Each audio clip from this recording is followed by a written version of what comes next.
My name is Elijah Schuller, and today I will be comparing the economic systems used around the world. My goal is to inform you on the pros, cons, and facts about each of these economic systems.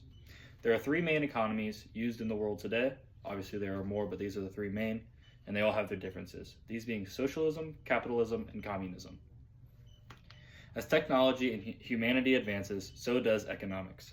Things like AI and bankers all affect how a country's system will be running. Looking past all of this, the base system that a nation chooses to use will define its future.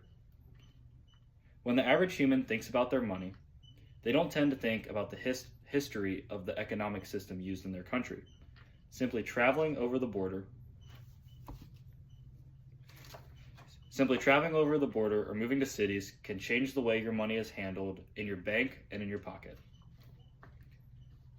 I have done extensive research on this topic, looking through many credible articles and websites to make sure I give you the correct information on economic systems.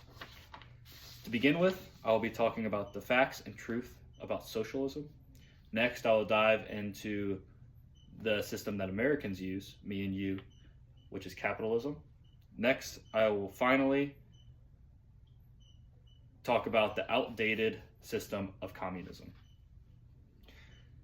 So first, let's get into socialism. As a hardworking American, socialism looks very good from the top layer. It promotes less power to private and rich corporations, which is what we're seeing a lot of today, and more of a spread of wealth over all the citizens living in a nation. Things like production are owned by the public. Things like legitimate need and how much someone works is put into the system.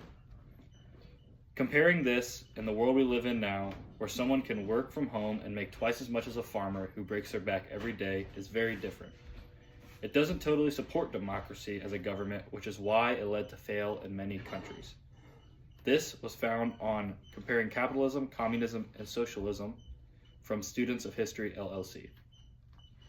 It tends to fail because it distorts the competition. A lack of competition in a nation is very, very bad. Countries historically used this system ended up poorer overall economically.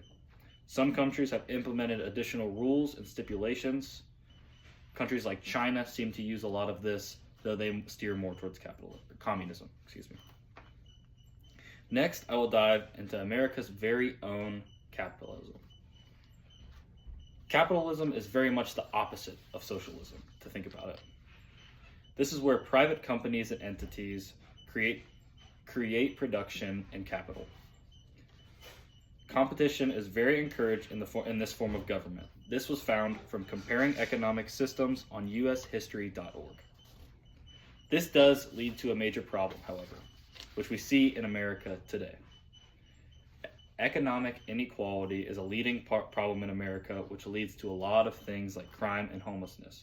This was found on Comparing Economic Systems from ushistory.org.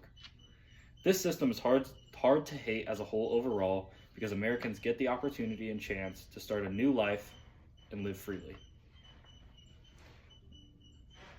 Some fun facts about this is it really stemmed off from the Industrial Revolution, and many of our military and technological advancements could not have happened without capitalism in America. Finally, I wish to talk about communism. Communism as a whole is closely related to socialism if you look at the top layer. There's more stipulations. It wanted to get rid of individual ownership, capitalism, and production. This economy was controlled strictly by the state under no circumstances. This was seen under Stalin and Hitler. There was a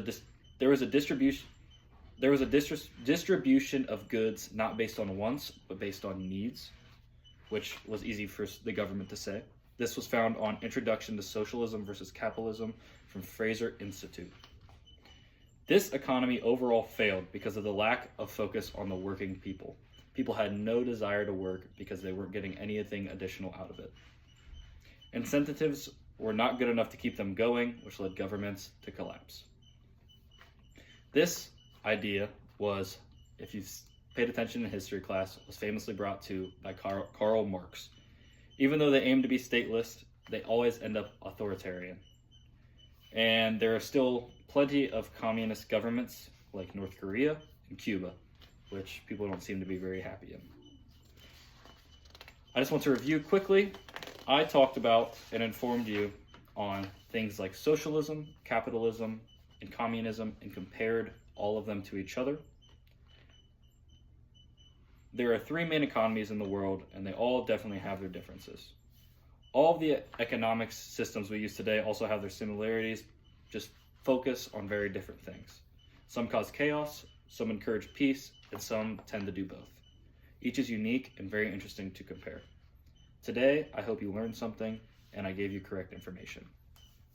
Here is a diagram showing all of the information I used, their sources, and some pictures. Thank you.